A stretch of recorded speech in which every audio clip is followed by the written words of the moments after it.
আমি doctor Abida Khatun, MZ হসপিটালে senior consultant gynaecologist. আমরা আজকে ডিসকাস করব যে মেয়েদের প্রেগন্যান্সিতে কেন মিসক্যারেজ হয়ে যায় এবং মিসক্যারেজ কত প্রকারের এবং কি কি কারণে হতে পারে। আমরা বলছি যে নর্মালি যেসব মেয়েরা প্রেগনেন্ট হয়ে যায় কোনো ডাক্তারের কনসালটেশন ছাড়াই, তারা সাধারণত মিসক্যারেজ রেট থাকে 20 থেকে 25%। যেমন ধরেন 100টা মেয়ে যদি প্রেগনেন্ট হয়, তার মধ্যে 20 থেকে 25 জনের মিসক্যারেজ হয়ে যাবে। এখন এটা কিভাবে হয়? একটা মিসক্যারেজ হয় যে ভেরি আর্লি, অ্যাবাউট 6 সপ্তাহ 7 সপ্তাহে প্রেগনেন্সিটা লস হয়ে যায়। প্রেগনেন্সি টেস্ট পজিটিভ থাকে, আল্ট্রাসাউন্ড করলে দেখা যায় হয়তো প্রেগনেন্সি স্যাক আছে কিন্তু বেবি দেখা যাচ্ছে না বা বেবির হার্টবিট দেখা যাচ্ছে না। আর একটা হয় প্রথম 10, 11, 12 সপ্তাহের সময়, যখন দেখা যায় যে প্রেগনেন্সি ঠিক ছিল, 6, 7 সপ্তাহ 8 সপ্তাহে প্রেগনেন্সি নর্মাল ছিল, বাচ্চার হার্টবিট দেখা গেছে, সবকিছু হঠাৎ করে 10, 11, 12 সপ্তাহে হঠাৎ বাচ্চার হার্টবিট আর পাওয়া যাচ্ছে না। এটা হচ্ছে ফার্স্ট ট্রাইমেস্টার মিসক্যারেজ। এখন এই প্রেগনেন্সি গুলো কেন লস হয় এবং এর জন্য আমরা কি করতে পারি সেই সম্বন্ধে ডিসকাস করব। যেমন ধরেন, আমরা চাচ্ছি যে আপনি যখন চিন্তা করছেন যে এখন আমার একটা বাচ্চা দরকার বা আমি এখন কনসিভ করতে চাই, তখন আপনার নিয়ারেস্ট যে গাইনোকোলজিস্ট আছে বা আপনার জানাশোনা যে গাইনোকোলজিস্ট আছে, তার সঙ্গে আপনি দেখা করেন, তার সঙ্গে আপনি কনসাল্ট করেন এবং আপনি আপনার ইচ্ছাগুলো প্রকাশ করেন।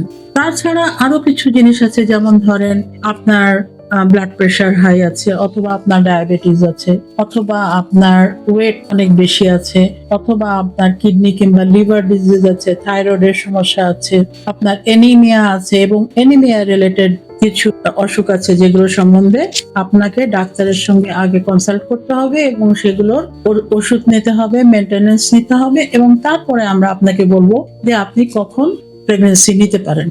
আর একটা ইম্পর্টেন্ট জিনিস হচ্ছে যে আপনাদের ফ্যামিলিতে যদি কারো, আপনার বোন, আপনার খালা, এ ধরনের নিয়ারেস্ট ফ্যামিলি মেম্বার কারো যদি কোনো অ্যাবনর্মাল বাচ্চা হয়ে থাকে, অথবা আপনার নিজেরই একটা অ্যাবনর্মাল বাচ্চা হয়েছে, অথবা আপনার নিজেরই একটা অ্যাবনর্মাল বাচ্চা মিসক্যারেজ হয়েছে, এইগুলো সম্বন্ধে আপনাকে জানতে হবে এবং এগুলো সম্বন্ধে আপনার ডাক্তারের সঙ্গে আপনি কনসাল্ট করবেন এবং তাদের কাছ থেকে আপনি অ্যাডভাইস নেবেন যে আপনার কখন কি করা উচিত এবং কোন সময়ে আপনার প্রেগন্যান্সি হওয়া উচিত। ন্যাচারালি আমরা প্রথমে যদি সবকিছু দেখে নিই এবং সবকিছু আপনার নর্মাল থাকে, কোনো ধরনের প্রবলেম নাই, তখন আমরা সাধারণত আপনাকে বলবো যে আপনি ফলিক অ্যাসিড খান। ফলিক অ্যাসিড আমরা সাধারণত বলি প্রেগন্যান্সি হওয়ার 3 মাস আগে থেকে শুরু করতে হবে, প্রতিদিন একটা ট্যাবলেট খেতে হবে এবং কোনো ক্ষেত্রে আমরা বলি যে ইকোঅ্যাসপিরিন খেতে হবে।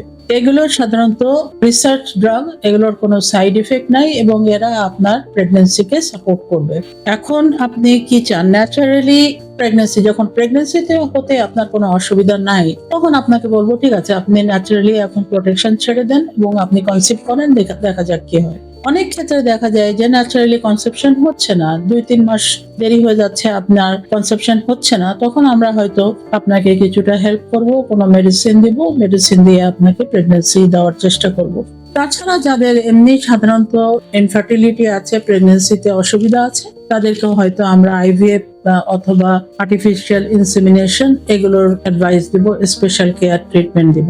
প্রেগন্যান্সি যখন আপনার হয়ে যাবে, তখন আপনাকে মাসে মাসে ডাক্তারের সঙ্গে দেখা করতে হবে এবং তারা যে টেস্টগুলো আপনাকে করতে দিবেন আপনি সেই টেস্টগুলো করবেন এবং তাদের সঙ্গে প্রতি মাসে আপনাকে ভিজিট করতে হবে এবং সেইভাবে আপনি আস্তে আস্তে এগিয়ে যাবেন।